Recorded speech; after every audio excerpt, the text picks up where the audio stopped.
Dear Kap Carl, magandang gabi po sa iyo Kap Carl at sa mga nakikinig. Ako po si Matthew mula sa Dumaguete City. Isa po akong staff sa isang restaurant sa BGC ngayon. Lumuwas po ako sa Maynila nung pagkatapos ng pandemya para maghanap ng panibagong trabaho. Dati po kasi, ang trabaho ko sa Dumaguete ay isang sales clerk. At dahil nagpandemya, nagsimula na din na magbawas ng tao ang kumpanya namin. At isa ako doon sa natanggal. Kap Carl, ang horror experience ko ay nangyari na dito sa Maynila. Pero di ko po alam kung pasok po ito sa Tagalog horror stories nyo. Pero i-share ko na din ang katakot-takot na karanasan ko. August 25, 2023 ay natanggap po ako sa trabaho. Kasabayan ko po si Marvin. At dahil sabay kami nag-training sa restaurant, ay naging matalik ko siyang kaibigan. Nung nakapasa kami sa training, naging regular na din kami. Kaya sumasabay na din kami sa mga katrabaho namin na matagal na. Isang araw, habang break time namin, ay nagkayayaan kami ng inuman. Oh, sino sasama iinom next week? Wika ni Jen. Nga pala Kap, si Jen ay isang kahera sa restaurant at matagal na po siyang nagtatrabaho doon. At doon na yata siyang tatanda. Siyempre, sasama kami ni Matthew. Tugon ni Marvin. Uy, bakla. Pinagsasabi mo. Big ako kay Marvin. Alam mo naman na di ko yan ka-close, di ba? Dagdag ko pa ng pabulong kay Marvin. Hayaan mo na, bes. Malay mo maging close kayo. Tugon ni Marvin habang nakangiti ito. Sige, ito na lang. Sumama na lang ang gusto, ang ayaw at nag-iinarte lang, wag na sumama. Wika ni Jen na nagtataray. Tingnan mo yan, bes. Paturong-turong pa ng mata. Kala mo naman maganda. Buka naman tuyot. Wika ko kay Martin. Well, mas maganda tayong dalawa dyan. Mukhang tukmol naman yan eh. Bulong ni Marvin sa akin. At nagtawanan kami. Kap Carl, mainit talaga ang dugo namin dyan kay Jen. Bukod sa maarte na, mayordomo mapapag nag-uutos sa amin. March 2024, team building po namin Kap. Dahil mahal na araw at yun lang ang time namin na makapagpahinga sa trabaho. At yun din yung time na yon ay sarado yung mall. Kaya napagpasyahan ng management namin na mag-team building kami sa Batangas. Bale, 3 araw kami doon at 2 gabi. Habang naglalakad kami papuntang campsite. OMG, malamok dito. Wika ni Jen na halata naman nag-iinarte lang siya. Kaya panay spray siya ng spray ng alcohol kung saan-saan. Jen, huwag kang spray ng spray. Wika ni Marvin. Paki mo. Mataray na sagot ni Jen kay Marvin. Kakaspray mo dyan. Baka may matamaan ka na din natin nakikita. At gantihan ka. Alam mo naman na patay ang Diyos ngayon. Mas malakas ang mga sasamang elemento. Dahil wala ang tagapagbantay natin. Wika ulit ni Marvin kay Jen. Ang arte mo talaga. Basta, kung ano mangyari sa'yo, labas na kami dyan ha. At sana, maingkanto ka. Wika ko kay Jen. Whatever, mga baklang albularya. Tugon ni Jen habang nagpapaturong ng mga mata at tawa ng tawa. Nakala mo naloloka. Nang nasa campsite na kami, Kap Carl, napawaw talaga kami sa ganda ng talon at linaw ng tubig. Parang nakatakas kami sa polusyon sa Maynila. Bes, si Jen talaga, di nag-iingat. Alam niya naman na patay ang Diyos natin, wika ni Marvin. Bes, 2024 na, naniniwala ka pa din doon? Wika ko sa kanya. So, ikaw, hindi din naniniwala? Tanong ni Marvin sa akin. Eh, naniniwala din naman. Pilit kong sagot kay Marvin. Nag-aayos na ang lahat para maligo sa talon.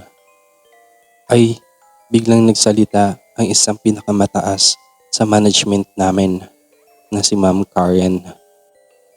Bago ang lahat, magsitipon-tipon muna tayo at magdasal. Sigaw ni Ma'am Karen. Tinawag ni Ma'am Karen si Jen para pangunahan ang panalangin.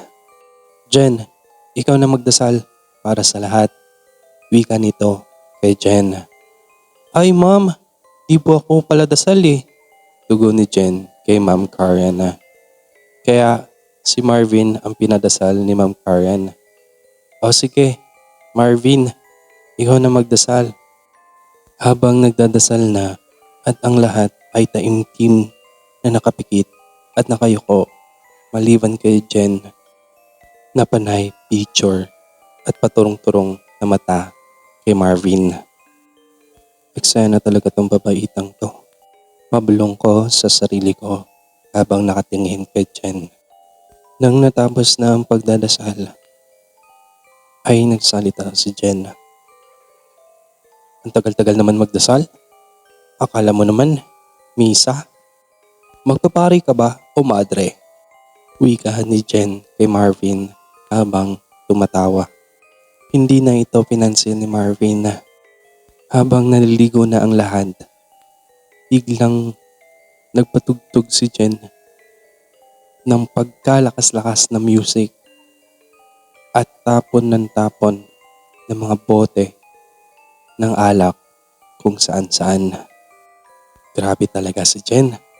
Wala talagang respeto sa lugar na ito. Wika ni Marvin sa akin.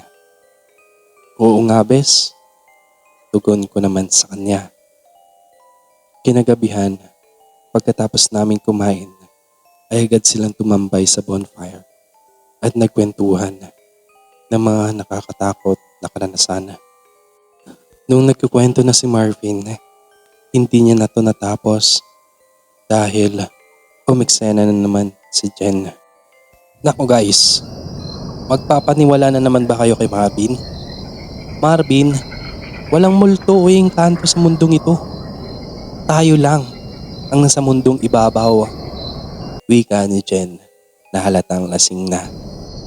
Alam mo Jen, kung di ka naniniwala, respetuhin mo na lang ang paniniwala ng ibang tao. Wika ko kay Jen. What? Respetuhin? Ang kabulukan ng paniniwala nila, ganun ba? Kung may mga engkanto dito, dapat nakikita natin sila. Wika ni Jen habang sumisigaw. Habang natutulog na yung iba at kami ay nagiinuman pa din, biglang may sumigaw sa may camping tent. Tulong! Sigaw ni Ma'am Karen. Nagsitakbuhan kami lahat sa tent na kung saan ay nagkakagulo. Kap Carl, nakita namin si Jen. Nanilisik ang mga mata at sobrang lakas nito. Pinipigilan na siya ng 5 lalaki. Naka-workmate din namin. Ito na nga ba sinasabi ko? Wika ni Marvin. Mamatay na kayo lahat, mga walang respeto.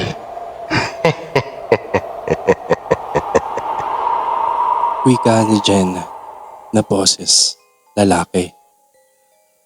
Hindi namin pwede ibiyay si Jen dahil bundok ang pinuntahan namin at kailangan pang maglakad ng 1.5 oras. Kaya pumunta kami sa isang bahay na namamahala sa talon. Nung kakatok pa lang si Marvin, ay agad bumungad sa amin si Mang Jonel. Ay kabayo! Wika ni Marvin na nagulat. Sorry po sa istorbo Mang Jonel. Yung kasamahan po kasi namin, di pa tapos magsalita si Marvin. Ay agad nagsalita si Mang Jonel. Sinapian? Yan ang kahihinatnan pag ang lugar na di sa inyo ay di nyo nirerespeto. Wika nito sa amin. Mauna na kayo doon, susunod ako. Dagdag pa nito. Pagbalik namin ay nagdalasal na sila lahat. Habang si Jen, tawa lang ng tawa na boses lalaki. Bes, sumabay tayo. Wika ni Marvin sa akin. Bilang tugon ko ay tumango lang ako sa kanya. Ama namin, sumalangit ka. Sambahin ang ngalan mo. Mapasa amin ang kaharian mo. Sundin ang loob mo dito sa lupa para sa langit. Ano? Natahimik kayo? Marunong din ako niyan. Mga hangal.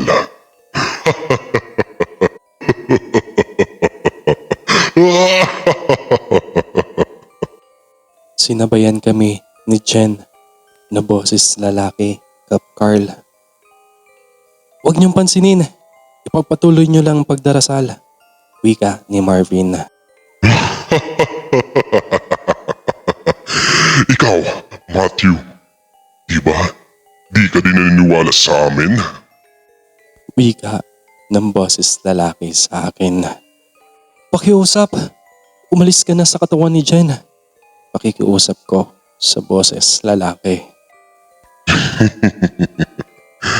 Diba? Ito ang hiling mo? Ang masaniban ko? Hindi lang ako nag-iisa sa katawan niya. At dahil itong babaeng ito ay walang respeto sa amin, dapat lang siyang mamatay. At ikaw, huwag ka na magdasal dahil hindi naman bagay sa inyo. Dahil di naman talaga kayo paladasal, di ba? At ikaw, Marvin, kunwari ka ba, maka-Diyos? Iisa ka din sa dininiwala sa kanya dati, di ba? Hindi siya pinansin ni Marvin at tuloy-tuloy lang ang pagdadarasal namin. Huwag niyo nang pag-aksiyan pa ng oras ang babaeng to. Di ba? Galit kayo lahat sa kanya. Ang pa-plastic niyo. Wika ng boses lalaki sa amin. Galit kami, oo. Pero hindi namin hahayaan na basta-basta nyo na lang siyang kunin sa amin. Dahil kahit galit kami dyan, may pinagsamahan din kami. Sigaw pa sa boses lalaki. Mga kasamahan, magsipikit ulit tayo at sabay-sabay tayo magdasal para sa kaligtasan ni Jen. Wika ko dahil sa mataimtim naming pagdadasal. Di nagtagal ay napasigaw ito. Mga hangal kayo lahat! At biglang nawala ng malay si Jenna. Maya-maya, dumating si Mang Jonel. Ano? Kamusta na siya? Wika nito. Nawala na siya ng malay, Mang Jonel. Wika ni Marvin. Nararamdaman ko pa din ang mga presensya ng inkantong sumanib sa batang to. Di lang pala isa. Dapat magawa ng paraan to. Wika ni Mang Jonel sa amin. Ano pong paraan? Tanong ko kay Mang Jonel. Kung sino sinapian ngayon ay kailangan niyang mag-alay bukas ng umaga ng puting manok. Tugon nito sa akin. Maya-maya pa ay nagising si Jen at uhaw na uhaw ito. Jen, kamusta pakiramdam mo? Wika ni Ma'am Karen kay Jen. Nauuhaw po ako. Wika ni Jen habang umiiyak. Pinainom namin siya ng tubig nang mahimasmasan si Jen. Guys, sorry sa lahat at salamat. Kahit naiinis pala kayo sa akin at nagagalit, di niyo pa din ako pinabayaan. Nakikita ko kayo kanina. kung paano nyo nilabanan ang engkantong sumanib sa akin.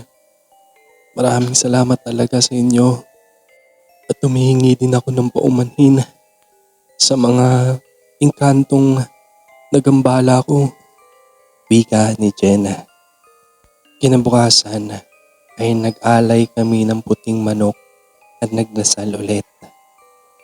Habang pauwi na kami, Marvin at Matthew, sorry sa lahat ha.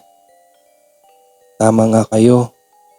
Matthew, kailangan natin respetuhin ang bawat isa sa mga paniniwala man yan o sa kung anong bagay. Wika ni Jen sa amin. Wala na yun. Kalimutan mo na. Tugon ko sa kanya. Okay na yun. At sana may natutunan ka sa mga nangyari sa'yo. Ika ni Marvin kay Jen. Kaya sa mga nakikinig, respetuhin po natin ang mga paniniwala ng iba. Kung di ka naniniwala, deadma mo na lang. Huwag na magsalita na di maganda. At magdasal tayo palagi sa kasayahan man o kalungkutan. Ako po ulit si Matthew mula sa Dumaguete City. At ito ang horror story ko.